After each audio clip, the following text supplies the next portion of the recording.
retour ici au studio où nous sommes rejoints par un écrivain français, Daniel Lescornet. Daniel, bonjour. Et bienvenue à cette grande édition. Merci. Oui, Daniel Lescornet est un écrivain, il a beaucoup écrit. Et nous l'avions accueilli un autre jour où il nous parlait de Sitigariété Conté.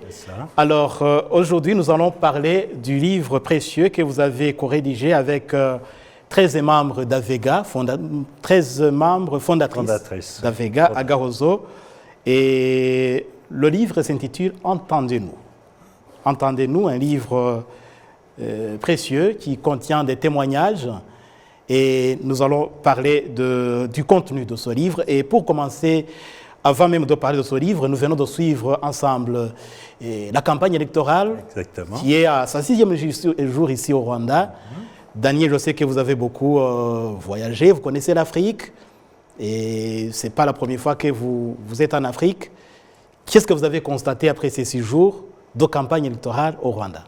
Bien, déjà, un pays en paix, paisible, avec beaucoup d'enthousiasme, parfois un peu débordant, mais je pense qu'il y a de la gravité aussi, parce que pour la première fois, ce sont des élections qui combinent la présidence et les députés, je crois. Députés, oui. Donc, aussi, autour du président candidat, on sent un appui populaire très fort. On le comprend. Je pense que le président disait qu'à un moment, il faut toujours être situé et contextualisé. Le Rwanda a encore beaucoup de travail à faire devant lui, il en a fait beaucoup.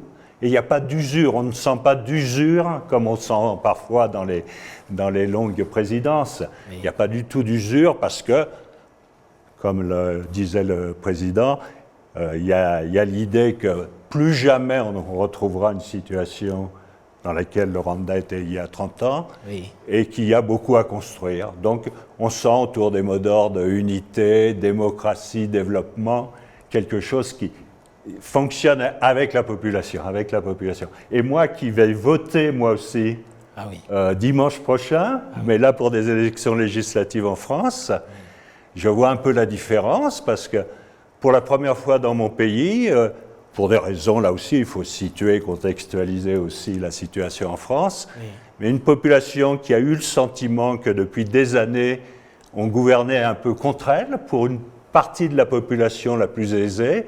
Et malheureusement, pour la première fois en France, c'est historique, le parti d'extrême droite, qui est un parti qui, au fond, est quand même fondamentalement raciste, et qui fait de la préférence nationale, pourrait arriver au pouvoir, ce qui serait un cataclysme, et pour la France et pour l'Europe. Vous voyez, deux situations très différentes, et on voit bien que l'histoire est une histoire toujours diverse, et qu'on ne peut pas dire que, voilà, la démocratie c'est comme ça, on règle tous les problèmes. Non, ça dépend du contexte et de la situation. Oui, et Daniel, une autre question également.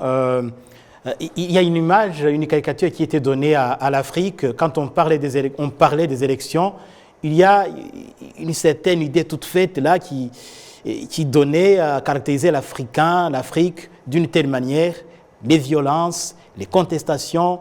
Bien sûr. Et moi à dire là-dessus? Oui, c'est tout le contraire ici.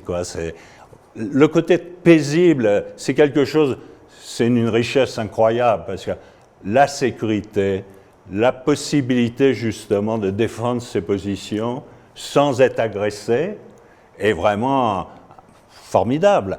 Et là encore, je dis que le Rwanda n'est pas un modèle, mais c'est un exemple qu'on peut très bien, sur toute la planète, avoir des formes de démocratie liées à l'histoire, à la culture, qui permettent d'avoir un gouvernement dans de bonnes conditions, bien sûr. Donc une démocratie qui est adaptée aux circonstances. Voilà, c'est très important, très important. Ah oui, alors Daniel, le livre « Entendez-nous », d'abord si nous commençons par le titre, « Entendez-nous », à qui vous vous adressez?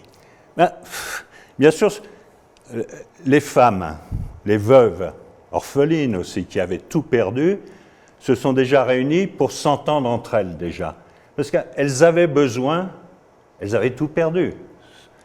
elles avaient besoin d'une rencontre et que quelqu'un les écoute. Et seules celles qui avaient vécu cette situation infâme étaient en capacité de s'entendre. Elles ont joué entre elles une espèce de... En fondant la Vega en 1995, en janvier 1995, tout de suite après le génocide, Oui. elles ont formé une espèce de communauté de santé mentale pour ne pas devenir folles déjà, pour pouvoir ensuite se faire entendre à toutes les veuves qui étaient dans tout le Rwanda. Oui. Il y en avait des dizaines de milliers. Oui. Il fallait les organiser. Et puis se faire entendre aussi, elles ont été entendues par les autorités, Oui. puisque ce sont les femmes, c'est la première fois dans l'histoire des génocides que les femmes qui étaient victimes ont été celles qui ont été actrices pour refonder la société rwandaise. Ont pris le devant.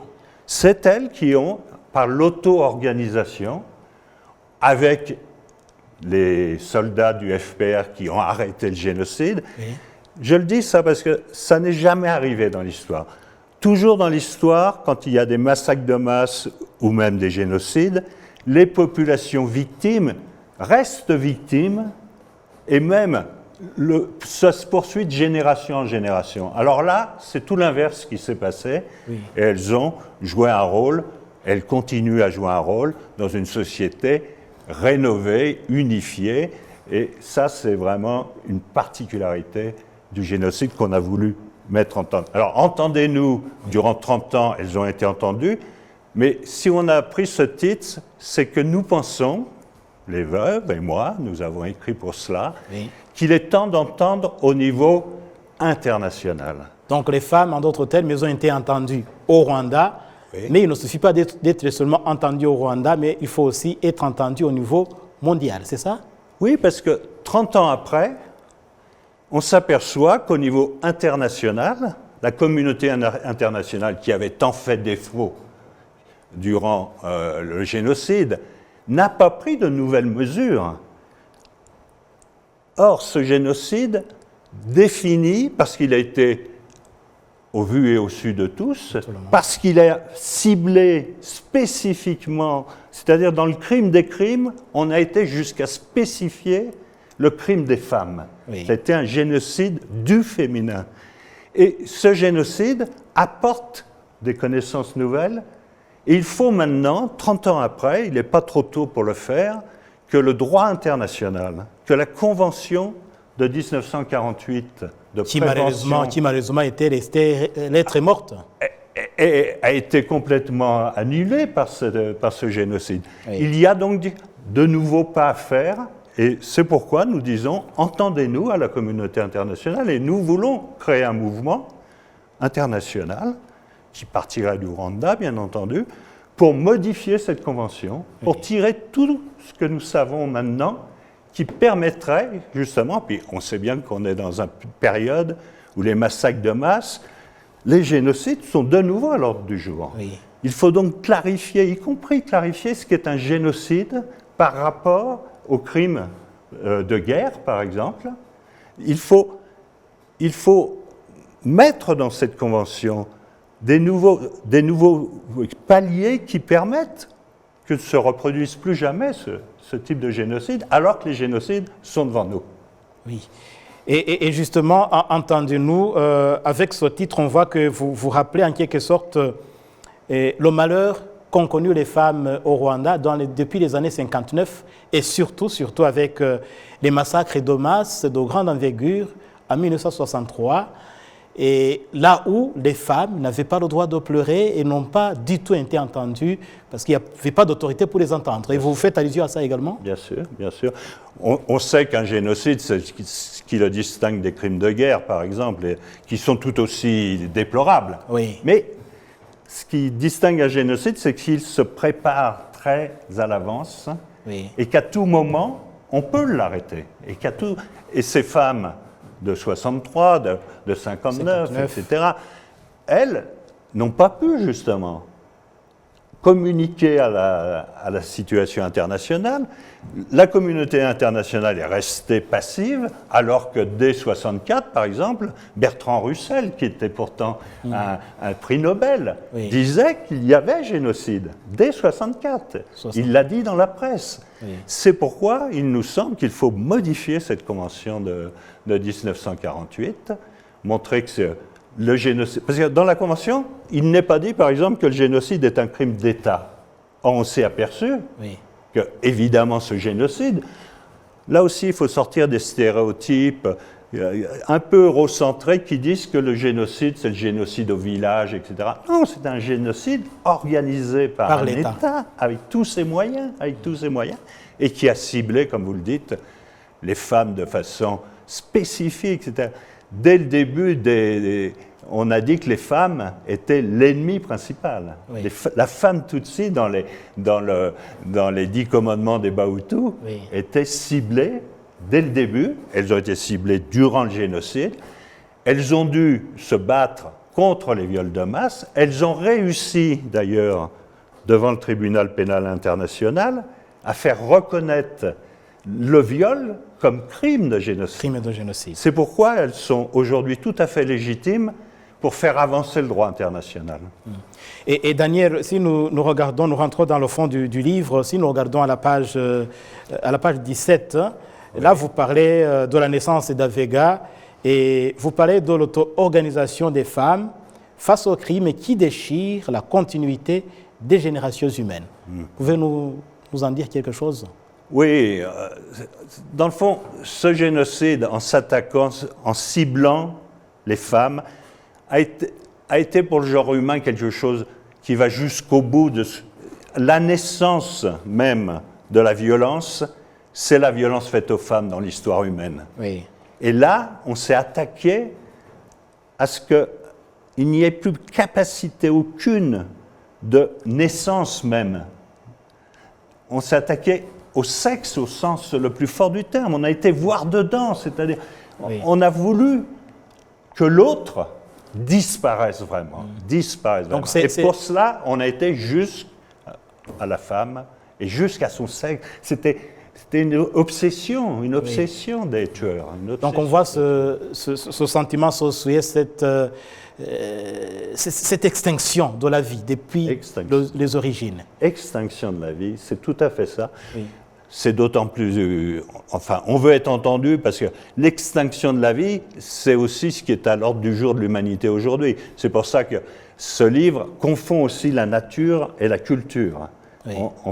On essaye de montrer qu'il y a, dans le moment présent, un risque majeur pour le genre humain, mais qu'on connaît toutes les mesures possibles pour prévenir ce risque. C'est cela qu'il faut maintenant traduire absolument dans le droit international. Et puis, tout au long du livre également, vous parlez de ce courage des femmes rescapées du génocide. Si nous regardons à la page 19, par exemple, vous dites « Tu peux concevoir, cher lecteur, humanité, combien ces situations extrêmes, cumulées, rendent ma naissance en tant qu'association des veuves du génocide perpétré contre les Tutsis, très improbable. » Oui, parce que, là, on est au summum du côté lumineux de l'humain, c'est-à-dire, même dans ces conditions qui sont les conditions les plus extrêmes, ces femmes ont eu le courage de s'associer dès les premiers jours. Elles n'avaient plus rien. L'arbre généalogique avait disparu. Elles étaient seules.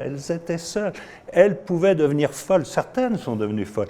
Elles ont fait un travail immense, y compris, elles ont documenté le viol, parce que souvent on a dit que les femmes avaient du mal à parler. Non, elles ont eu le courage. Elles ont eu le courage de prendre ce problème en main, de faire une étude très, très précise des cas de viol, des modes de viol.